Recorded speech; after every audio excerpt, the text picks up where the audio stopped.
அது மாதிரி இருக்கு. இன்னைக்கு எல்லாருக்குமே தளபதியை பார்த்த உடனே ரொம்ப பொச்சரிப்பா இருக்கு. எங்க கூட இப்ப கூட நம்ம செய்தியாளர் ஒருத்தர் சொன்னாரு, நயன்தாரா வந்தா கூட தான் கூட்டம் வரும்னு சொல்லிட்டு சீமான் சொல்றாருன்னு. விஜயலட்சுமி வந்தா கூட தான் கூட்டம் வரும். இப்ப அந்த அம்மா என்னாச்சு, என்ன பிரச்சனை, அவங்கள பார்ப்போம் இப்படிதான் இருப்பாங்களா, பார்க்க வருவாங்கல்ல. இந்த சீமான் கூட்டத்தை விட அதிகமா வரும். சரியா? நீங்க மதுரையில பாத்தீங்கன்னா கிட்டத்தட்ட ஒரு 100 நம்ம இது போட்டிருந்தோம், பேக்கேஜ் போட்டிருந்தோம். அதுல ஒரு பகுதி இருக்கும் சீமானுக்கு.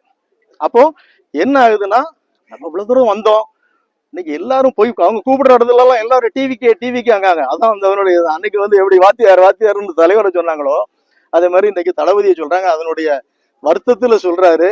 இன்னும் நிறைய சொல்லுவாரு. ஏன்னா அணில்ன்றாரு. அணில்லாம் எல்லாரும் பாசமா வச்சிருப்பாங்க. வீட்டுக்குள்ள வந்தா யாரும் விரட்ட மாட்டாங்க, அடிக்க மாட்டாங்க. அது நச்சலி. இந்த பூனை கூட தொடாது. அது ஒண்ணும் புலிலாம் கிடையாது, எலி.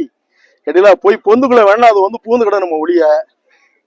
அது இன்னும் காலங்கள் இருக்கு, பேசுவோம் அப்பெல்லாம்.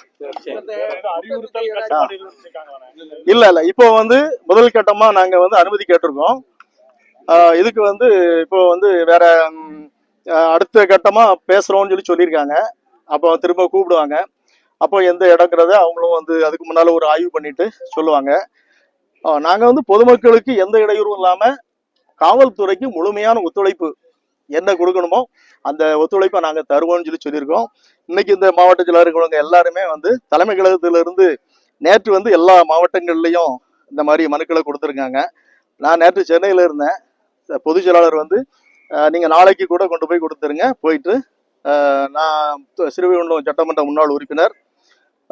அரசியல்வாதிகள்ல முதல்ல வெற்றி கழகத்துல இணைஞ்சது தமிழ்நாட்டுல நான் தான் நினைக்கிறேன்.